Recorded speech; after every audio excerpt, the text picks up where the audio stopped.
మీ ఎలాంటి వ్యాపార ప్రకటనలకైనా వెంటనే మా ఛానల్ సంప్రదించండి. మాతృదేవోభవ, పితృదేవోభవ. ముఖ్యంగా అతి పవిత్రమైన శ్రీరామనవమి తారక మంత్రం అంటారు. రామనామాన్ని తారక మంత్రం అంటారు. పరమేశ్వరుడు కూడా తపస్సు చేసేటప్పుడు ఈ శ్రీరాములు వారి నామాన్నే జపం చేసేవాట. ఒకానొక సందర్భంలో మీరే ప్రపంచాన్ని సృష్టించి మీరే స్థితి లయకారకులైనటువంటి మీరు తపస్సు చేయడం ఏంటి, అందులో ఎవరిని పూజిస్తున్నారు మీరు అన్నట్టయితే ఆ శివుడు చెప్పిన సమాధానం ఏంటంటే తారక మంత్రం అంటే రాముల వారికి సంబంధించిన మంత్రాన్ని జపిస్తున్నాడని చెప్పాడు. అంత గొప్పదైనటువంటిది ఈ తారక మంత్రం. రాముడి వారు ఆయన చరిత్ర అన్నీ కూడా. ఇక్కడ శ్రీరామనవమి ఇదే నెలలో అంటే మార్చి నెలలో 27వ తారీఖున రాబోతున్నది. దీన్ని ఏ విధంగా చేసుకోవాలి అని చెప్పి ఏ విధంగా చేసుకోవాలనేది చాలామంది చెప్పారు. కొత్తగా చెప్పడానికైతే అదే చెప్పాలి, పాడిందే పాట అది కాదు, మనం ఏదైనా కొత్తగా చెప్పుకుందాం. ఇక్కడ రాముల వారి గురించి చెప్పుకోవాలి అన్నట్టయితే రాముల వారిది చరిత్ర. ఆయన మామూలు జన్మము కాదు. మీరు ఎలా పుట్టారు, నేను ఎలా పుట్టాను, ఆయన ఎలా పుట్టాడు, ఆయన ఎలా పుట్టాడు, ఇలా కాదండి ఆయన పుట్టింది. ఆయన జన్మమే ఒక పవిత్రత. ఎందుకంటే భార్యాభర్తల సంగమం ద్వారా జన్మించినటువంటి వారు కాదు. ఒక దశరథుడు ఒక యజ్ఞం చేస్తే యజ్ఞపురుషుడు వచ్చి ఒక పాయసం పాత్ర ఇచ్చి ఇది నీ భార్యలకు అందరికీ ఇవ్వయ్యా అని చెప్పాడు. ఆ పాయసం తాగటం ద్వారా గర్భం ధరించినటువంటి పరిస్థితి. అక్కడ ఆ విధంగా గర్భం ధరించడం ద్వారా జన్మించినవాడు. ఇది మామూలుగా జన్మించే విధానం కాదు. పరమ పవిత్రమైనటువంటి జన్మాలు ఇవన్నీ, దోషరహితమైనటువంటివి. మనను ఉద్ధరించడం కోసం, ప్రపంచాలను ఉద్ధరింప చేయడం కోసం ఎత్తినటువంటి అవతారం. పోనీ ఈయన ఒక్కడిదేనా అంటే రామలక్ష్మణ భరత శత్రుఘ్నులు నలుగురిది అదే రకం. సీతాదేవిది ఏమన్నా మళ్ళీ ఈయన భార్య, ఆవిడిది అదే. ఆవిడ కూడా ఏదో భార్యాభర్తల సంగమం ద్వారా జన్మించినటువంటిది కాదు. ఆమె భూమిలో దొరికినటువంటిది ఒక పెట్టిలో. ఆ విధంగా ఆవిడ కూడా కారణ జన్ములండి. ఇవన్నీ కారణ జన్ములు, జగత్తుని ఉద్ధరించడం కోసం ఎత్తినటువంటి అవతారాలు ఇవన్నీ. వారిద్దరికీ చూడండి స్వయంవరం ద్వారా కలిసింది. ఇది ఎవరో పెద్దలు మాట్లాడుకుని మరొకటి చేసినటువంటిది కాదు. ఇది ఒక రకంగా స్వయంవరం అంటే వరుణ్ణి స్వయంగా ఎంపిక చేసుకోవటం. దానికి ఒక పరీక్ష ఏదో పెడతారు. ఆ పరీక్షలో గెలిచి సీతాదేవిని గెలుచుకున్నాడు. గెలుచుకుని వెంటనే మేము పూలదండ వేసేమని చెప్పేసి ఆమె తండ్రి గారు జనక మహారాజు వచ్చి పూలదండ ఇచ్చి వేసే మా అమ్మాయి మెడలో అన్నాడు. నేను వెయ్యను అన్నాడు. తండ్రికి ఎంత గౌరవం ఇచ్చాడు చూడండి. మా గురువుగారు చెప్పారు విల్లు ఎత్తమని, విశ్వామిత్రులు ఎత్తాను, ఓకే అంతవరకే. పెళ్ళి అంటారా, అది మా నాన్నగారు అంగీకారంతో జరగాలి. అది అందుచేత మా నాన్నగారిని అంగీకరింపజేస్తేనే నేను చేసుకుంటాను అన్నాడు. తండ్రికి ఇచ్చినటువంటి గౌరవం. ఈ సీతాదేవిని చెప్తే రాజులకి ఆ రోజుల్లో ఎంతోమంది విచ్చలవిడిగా ఉండేవారు భార్యలు. కానీ ఒక రాజేయుండి కూడా ఏమాత్రం తప్పు చేయకుండా, ప్రస్తుత మానకాల పరిస్థితులు అయితే ఇంకా ఘోరంగా ఉన్నాయనుకోండి, రాజే అక్కర్లేదు, అడుక్కు తినేవాడు కూడా 10 మందిని పెళ్లి చేసుకుంటున్నాడు. అంచేత ఆ విధమైనటువంటి విచ్చలవిడిది ఇది ఏమి చేయకుండా శాస్త్ర ప్రకారంగా ఏకపత్ని వ్రతుడు, ఒకే భార్యతో ఆయన జీవితం అంతా ముడిపడి ఉన్నది. ఆ విధంగా ఏకపత్ని వ్రతం, ఒకటే మాట ఇచ్చాడానికి దాన్ని తప్పే పనే లేదు. ఆ విధంగా ఒకటే మాట, ఒకటే పతి, ఒకటే సతి, ఇట్లా ఈ విధమైనటువంటి ఒకటే బాణం. మరి రెండో బాణం ఉపయోగించాల్సిన పని లేదు, రామబాణం, దాన్ని తిరుగు లేదండి. ఆ విధంగా అంత గొప్ప వ్యక్తిత్వం కలిగినటువంటి వాడు ఈ శ్రీరాముడు.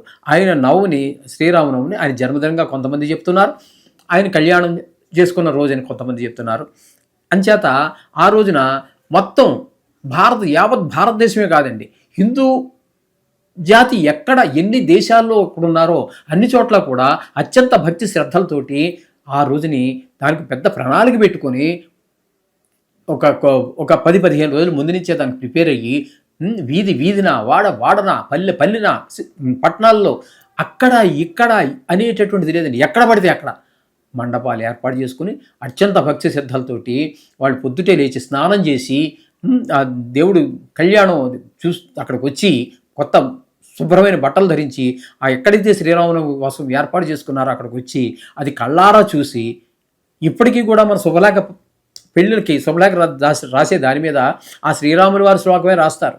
జానక్య కమలా ఆ శ్లోకం ఉంది కదండి, అదే రాస్తారు. వాళ్ళే ఆదర్శంగా తీసుకుంటున్నారు కాబట్టి అందుచేత ఆ కళ్యాణాన్ని చూసి ఆ అక్షతలు శిరస్సును తల్లుకుంటే వాళ్ళ దాంపత్యం పెళ్ళి అయిపోయిన వారు కూడా 60-70 వయసులో ఉన్నటువంటి దంపతులు కూడా ఆ సీతారాముల కళ్యాణం చేసినటువంటి ఆ అక్షతను తీసుకుని శిరస్సును చల్లుకుంటున్నారు. ఎందుకని ఆ వయసులో కూడా భార్య మీద భర్తకి, భర్త మీద భార్యకి ప్రేమ పోకూడదు, ఒకళ్ళ మీద ఒకళ్ళకి ప్రేమలు పెరగాలి, ఒకళ్ళ మీద ఒకళ్ళకి నమ్మకం పెరగాలి అనేటటువంటి ఉద్దేశంతో ఆ అక్షతలు కూడా చల్లుకుంటారు, కళ్యాణం చేస్తారు. అక్కడ బ్రాహ్మణోత్తములు పెట్టుకుంటారు, శుభ్రంగా యథావిధిగా సశాస్త్రీయంగా వివాహం చేస్తున్నారు.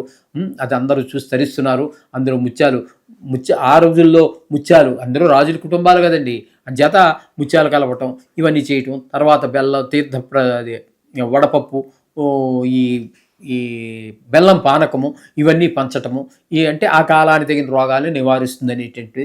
అలాగే ఇవన్నీ కూడా చాలా అద్భుతంగా, అది చూడవలసిందే కానీ మాటలకి అందనటువంటిది, అది భావానికి మాత్రమే అందుతుంది కానీ భాషకు అందదండి. ఒక అయోధ్య తీసుకోండి, లేదా ఒక భద్రాచలం తీసుకోండి, లేకపోతే ఎక్కడైనా తీసుకోండి, ఆఖరికి మన పల్లెటూరులోనే తీసుకోండి, ఇవన్నీ కూడా మనసు పులకరించిపోతుంది, ఈ జన్మకి ఒక సార్థకత ఏర్పడుతుంది. అలాగా ఇది మనం చెప్పుకున్నట్టుగానే భాషకు అందదు ఆ అనుభూతి, భావానికి మాత్రమే అందుతుంది.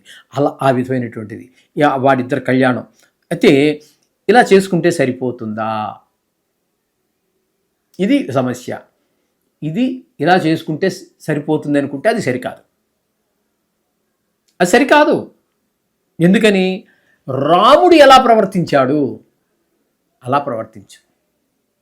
సీతాదేవి ఎలా ఒకే భర్తతో ఉంది, ఆయన మాట ప్రకారంగా అడవిలు పంపిస్తే అడవికే పోయింది, అక్కడే ప్రసవించింది. ఏదో ముని ఆశ్రమంలో భయంకరమైన అడవిలో ఒక మహారాణి ఏంది, అడవిలో తిరగటం ఏంది, ఆవిడ్ని ఎవడో ఎత్తుకుపోవటం ఏంది, ఇవన్నీ ఎంత కదండి. అది చెప్పుకోవాలంటే కొన్ని నెలల పాటు చెప్పుకోవచ్చు. మనం ఒక శ్లోకం చెప్పుకునే అర్థం కూడా చెప్పుకోవచ్చు, తాత్పర్యం చెప్పుకోవచ్చు. వాల్మీకి, అది రాసినటువంటి వాల్మీకి ఎంత గొప్పవాడండి. అది విన్నవాళ్ళు ఎంత జన్మ తరించిపోతుంది. అయితే ఇంతవరకు వినేసాము, ప్రసాదం తినేసాము, వెళ్ళిపోయాము, గుళ్ళోకి వెళ్ళాము, కొబ్బరికాయ కట్టాము, దక్షిణ వేసేసాము, లేకపోతే నేనేమో విగ్రహాలు ఇచ్చాను, నేను అన్నదానం చేశాను, నేను ఇది చేశాను, అది చేశాను అంటే అక్కడితో సరికాదు. అది సరికాదు, సగం కూడా కాదు, పావంతు కూడా కాదు, 1% కూడా కాదు, 1%కి బిలోవే అది ఆ పుణ్యం అంతాను. మన ప్రవర్తన రాముడులాగా మంచి బాలుడు చదువుకున్నాగా అదే విధంగా మన ప్రవర్తన ఉండాలి.